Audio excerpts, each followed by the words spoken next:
കോൺഗ്രസ് സ്ഥാനാർത്ഥി പ്രഖ്യാപനത്തിന് പിന്നാലെ മുട്ടടിച്ച സിപിഎമ്മിന് ഹൈക്കോടതി കനത്ത മറുപടിയാണ് കൊടുത്തത്. ഹൈക്കോടതി നടപടിയിൽ വിറങ്ങലിച്ച സിപിഎമ്മിന്റെ സൈബർ ഹാൻഡിലുകൾ സ്ഥാനാർത്ഥിയെ വ്യക്തിഹത്യ ചെയ്യാനാണ് ഇപ്പോഴും നീക്കം നടത്തുന്നത്. നാണമില്ല സിപിഎമ്മെ, ഇത്രത്തോളം ഒരു 23 വയസ്സുകാരി പെൺകുട്ടിയെ പേടിക്കാൻ? എന്തിനാണ് നിങ്ങൾ ഇത്ര ഭയക്കുന്നത്? ജനാധിപത്യത്തിന്റെ ഉത്സവമായ തെരഞ്ഞെടുപ്പിൽ നേർക്കുനേർ പോരാടി വിജയിക്കുന്നതാണ് അന്തസ്. അല്ലാതെ നാലാംകിട രാഷ്ട്രീയം കളിക്കുന്ന നിങ്ങളുടെ നെറികെട്ട രാഷ്ട്രീയത്തിന് മറുപടി ബാലറ്റിലൂടെ ജനം ഇനിയും നൽകുമെന്നത് നിങ്ങൾക്കറിയാവുന്ന കാര്യമല്ലേ? ഒട്ടനവധി ഉപതെരഞ്ഞെടുപ്പുകളിൽ നിങ്ങളുടെ നെറികെട്ട രാഷ്ട്രീയം കേരളം കണ്ടതാണ്. പുതുപ്പള്ളിയിലും തൃക്കാക്കരയിലും നിങ്ങൾ നടത്തിയ നാടകത്തിന് സ്ഥാനാർത്ഥികളെ വ്യക്തിഹത്യ നടത്തിയപ്പോൾ അതിനുള്ള മറുപടി ബാലറ്റിലൂടെ റെക്കോർഡ് ഭൂരിപക്ഷം നൽകിയാണ് ജനങ്ങൾ നൽകിയത്. ഇനിയും നിങ്ങൾക്ക് മുട്ടടയിലെ സ്ഥാനാർത്ഥിയെ പേടിയുണ്ടെങ്കിൽ അതിന് പറയേണ്ട പേര് മറ്റൊന്നാണ്. ജനാധിപത്യത്തെ കശാപ്പ് ചെയ്ത് ഇനിയും എത്രനാൾ ഇങ്ങനെ മുന്നോട്ട് പോകാൻ കഴിയും? നാണംകെട്ട രാഷ്ട്രീയ നീക്കം ആര് നടത്തിയാലും അതിനെ പുച്ഛിച്ച് തള്ളുന്നവരാണ് കേരളീയ സമൂഹം. അനന്തപത്മനാഭന്റെയും ആറ്റുകാലമ്മയുടെയും മണ്ണിൽ ഡിസംബർ 13 വോട്ടെണ്ണുമ്പോൾ തിരുവനന്തപുരം കോർപ്പറേഷൻ ആർക്കനുകൂലമായി ചിന്തിക്കുമെന്നതിന്റെ വെപ്രാളമാണോ സിപിഎമ്മിനുള്ളതെങ്കിൽ, മുട്ടടയിലെ സ്ഥാനാർത്ഥി നിർണയം നിങ്ങളെ മുട്ടിടിപ്പിക്കുന്നുണ്ടെങ്കിൽ ആ മുട്ടിടിപ്പ് അത്ര പെട്ടെന്നൊന്നും മാറാൻ കഴിയില്ലെന്നാണ് രാഷ്ട്രീയ കേരളം നിരന്തരം പറഞ്ഞുകൊണ്ടിരിക്കുന്നത്. സൈബർ ഹാൻഡിലുകളിലെ ക്രിമിനലുകളായ സിപിഎമ്മിന്റെ സൈബർ കടന്നലുകളെ നിയന്ത്രിക്കാൻ സിപിഎം നേതൃത്വത്തിന് ഇനിയും കഴിഞ്ഞിട്ടില്ലെങ്കിൽ വരാനിരിക്കുന്ന തോൽവിയുടെ ഭാരം ഇതിലും വലുതായിരിക്കുമെന്ന ഒരുപാട് തെരഞ്ഞെടുപ്പുകൾ നിങ്ങളെ പഠിപ്പിച്ചതാണ്. രമ്യ ഹരിദാസിന്റെ തെരഞ്ഞെടുപ്പ് പരാജയം നിങ്ങളെ വീണ്ടും വീണ്ടും ഓർമ്മിപ്പിക്കാൻ കഴിയുന്നില്ലെങ്കിൽ നിങ്ങൾക്ക് എവിടെയാണ് തെറ്റുപറ്റുന്നതെന്ന് നിങ്ങൾ വിലയിരുത്തിയേ മതിയാകൂ. കഴിഞ്ഞ കോർപ്പറേഷൻ തെരഞ്ഞെടുപ്പില് ആര്യ രാജേന്ദ്രൻ പ്രായം കുറഞ്ഞ മേയർ പെൺകുട്ടിയെ ഉയർത്തിക്കാട്ടിയാണ് LDF വിജയിച്ചതിന് ശേഷം മേയറാക്കുകയും ചെയ്തു LDF. അതേ LDF 23കാരി KSUകാരി ഒരു പെൺകുട്ടിയെ വേട്ടയാടുന്നു, വോട്ടർ പട്ടികയിൽ നിന്ന് പേര് വെട്ടിമാറ്റുന്നു. മുട്ടട എന്ന് പറയുന്നത് അവരുടെ പൊന്നാപുരം കോട്ടയാണെന്ന് അവർ തന്നെ വാദിക്കുന്നു. അപ്പൊ അങ്ങനെ ഒരു സ്ഥലത്ത് എന്തുകൊണ്ടാണ് ഇവർ ഇത്രത്തോളം ആ വേട്ടയാടുന്നത് വൈഷ്ണയെ? അപ്പൊ വൈഷ്ണയെ അവർ ഭയക്കുന്നത് കൊണ്ടല്ലേ? തീർച്ചയായും അനന്തപുരിയുടെ സമര യൗവനത്തിന്റെ പേരാണ് വൈഷ്ണ എന്നാണ് ഇപ്പോൾ CPM-കാർ പേടിച്ചുകൊണ്ടിരിക്കുന്നത്. കേരള വിദ്യാർത്ഥി യൂണിയന്റെ ജില്ലാ ഉപാധ്യക്ഷ എന്ന രൂപത്തിൽ KSUവിന്റെ മാത്രമല്ല യൂത്ത് കോൺഗ്രസിന്റെയും തിരുവനന്തപുരത്തെ ഭരണസിരാ കേന്ദ്രത്തിലെ സമരത്തിന് നേതൃത്വം നൽകിയ ഒരു പെൺകുട്ടിയെ ഇത്രത്തോളം ഭയക്കുന്ന CPM-നെതിരെ തിരുവനന്തപുരം നഗരസഭയുടെ ചുമതലയുള്ള K മുരളീധരൻ പറഞ്ഞത് നമ്മുടെ തിരുവനന്തപുരത്തിന്റെ മേയർ ആര്യ രാജേന്ദ്രൻ നേരിട്ടെത്തിയാണ് വൈഷ്ണയുടെ വോട്ട് തള്ളിച്ചതെന്നാണ്. എന്തുകൊണ്ടായിരിക്കും വൈഷ്ണയെ പോലെയുള്ള സ്ത്രീപക്ഷ നിലപാട്? തീർച്ചയായും സ്ത്രീപക്ഷ നിലപാട് വർത്തമാനത്തിൽ പറയാൻ മാത്രമാണ്, പ്രവൃത്തിപഥത്തിൽ എത്തിക്കാൻ CPM-ന് കഴിയില്ലെന്ന് അവർ വീണ്ടും വീണ്ടും തെളിയിച്ചു കൊണ്ടിരിക്കുകയാണ്. ഒരു 23 വയസ്സുകാരി പെൺകുട്ടിയെ CPM-ന്റെ പൊന്നാപുരം കോട്ടയിൽ മത്സരിക്കുമ്പോൾ എന്തിനാണ് അവർ ഭയക്കുന്നത് എന്ന ചോദ്യം തിരുവനന്തപുരത്തെ ആളുകൾ ഇപ്പോൾ ചോദിക്കാൻ തുടങ്ങിയിരിക്കുന്നു. അന്തം CPM-കാരല്ലാത്ത ആളുകൾ മുഴുവൻ CPM-ന് ഇതിൽ ബാലറ്റിലൂടെ മറുപടി നൽകാൻ പോവുകയാണ്. 2019 ലോക്സഭാ തെരഞ്ഞെടുപ്പ് ആലത്തൂർ ലോക്സഭാ മണ്ഡലത്തിൽ രമ്യ ഹരിദാസിനെ കോൺഗ്രസ് സ്ഥാനാർത്ഥിയായി കൊണ്ടുവന്നപ്പോൾ രമ്യ ഹരിദാസിനെ വാക്കിലും നോക്കിലും പ്രവൃത്തിയിലും അപമാനിച്ച CPM-ന് നൽകിയ മറുപടി ആലത്തൂരിലെ വോട്ടർമാർ 1 ലക്ഷം വോട്ടിന് രമ്യ ഹരിദാസിനെ വിജയിപ്പിച്ചുകൊണ്ടാണ്. പുതുപ്പള്ളിയിൽ ചാണ്ടിയുമ്മനെ അപമാനിച്ചു, തൃക്കാക്കരയിൽ ഉമാ തോമസിനെ അപമാനിച്ചു. എല്ലായിടത്തും ഉപതെരഞ്ഞെടുപ്പ് നടന്ന സ്ഥലങ്ങളിലെല്ലാം സ്ഥാനാർത്ഥികളെ വ്യക്തിഹത്യ നടത്താൻ അപമാനിക്കാൻ CPM ശ്രമിച്ചപ്പോൾ അവിടെയെല്ലാം CPM-ന് ബാലറ്റിലൂടെയാണ് വോട്ടർമാർ മറുപടി നൽകിയത്.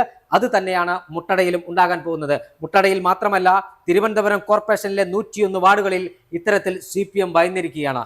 വൈഷ്ണ ആദ്യം മുതൽ മുന്നോട്ട് വെച്ചത് വികസനം ചർച്ച ചെയ്യാം, മുട്ടടയ്ക്ക് ലഭിക്കാതെ പോയ വികസനം ആണ് ചർച്ച ചെയ്യാൻ പോകുന്നത്.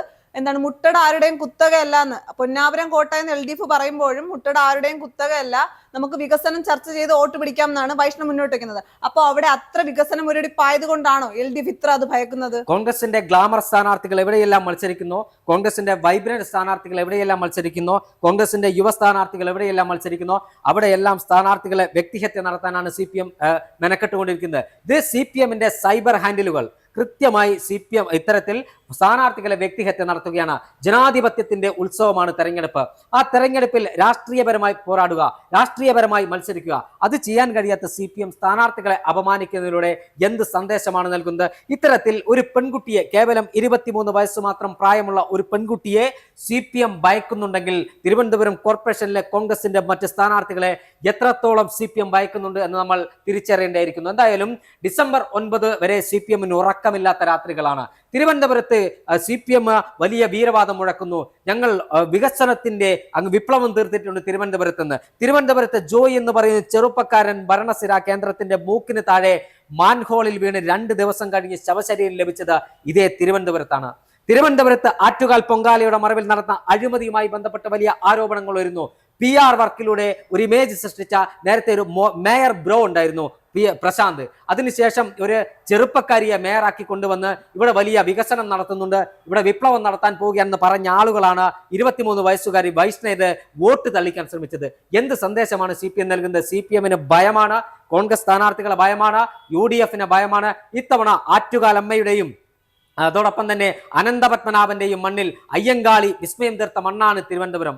വില്ലുവണ്ടി യാത്ര നടത്തിയ മണ്ണാണ് തിരുവനന്തപുരത്തിന്റെ മണ്ണ്. ആ തിരുവനന്തപുരത്തിന്റെ മണ്ണിൽ ഇത്തവണ കോൺഗ്രസ് ഒരു വിസ്മയം തീർക്കാൻ പോവുകയാണ്. രാഷ്ട്രീയ എതിരാളികളെ ആക്രമണത്തിലൂടെയും രാഷ്ട്രീയ എതിരാളികളെ വോട്ട് തള്ളിച്ചുമല്ല ജയിക്കേണ്ടത്, ബാലറ്റിലൂടെ നേരിട്ട് ജനാധിപത്യത്തിലൂടെ കോൺഗ്രസ് ജയിക്കാൻ പോവുകയാണ്. A ballot is stronger than bullet എന്ന് പറഞ്ഞതുപോലെ ജനങ്ങളുടെ വിധിയെഴുത്ത് ഇത്തവണ CPM-നെതിരാകാൻ പോവുകയാണ്. CPM-ന് ജനങ്ങളുടെ കോടതിയിൽ ശിക്ഷ ലഭിക്കാൻ പോവുകയാണ്. തിരുവനന്തപുരത്തിന്റെ വികസന മുരടിപ്പിനെതിരെ, തിരുവനന്തപുരത്തെ സ്വജനപക്ഷപാതത്തിനെതിരെ, തിരുവനന്തപുരത്തെ പിൻവാതിൽ നിയമനത്തിനെതിരെ, അഴിമതിയിൽ മുങ്ങിക്കുളിച്ച തിരുവനന്തപുരത്തെ അഴിമതിയിൽ നിന്ന് മോചിപ്പിക്കാൻ തിരുവനന്തപുരത്തെ വോട്ടർമാർ വിധി എഴുതാൻ പോവുകയാണ്. കോൺഗ്രസിന് ഒരു മലവെള്ളപ്പാച്ചിൽ പോലെ തിരുവനന്തപുരത്തെ ജനങ്ങളുടെ മനസ്സിന്റെ അകത്തേക്ക് ഒഴുകിയെത്തിക്കൊണ്ടിരിക്കുകയാണ്. അത്രത്തോളം മികച്ച സ്ഥാനാർത്ഥികൾ, പക്വതയും പ്രാപ്തിയും വിനയവും വിവേകവുമുള്ള, മാറ്റുരച്ച് നോക്കിയാൽ പത്തരമാറ്റിന്റെ തിളക്കത്തോടെ പുറത്തു വരുന്ന ഇന്നും താരങ്ങളെയാണ് കോൺഗ്രസ് സ്ഥാനാർത്ഥികളായി നിശ്ചയിച്ചിരിക്കുന്നത്. ആ സ്ഥാനാർത്ഥികൾ തിരുവനന്തപുരത്ത് വലിയ മുന്നേറ്റം സൃഷ്ടിക്കാൻ പോവുകയാണ്. ആ മലവെള്ളപ്പാച്ചിലിൽ CPM-ഉം BJP-യും ഒഴുകി ഒലിക്കാൻ പോവുകയാണ്.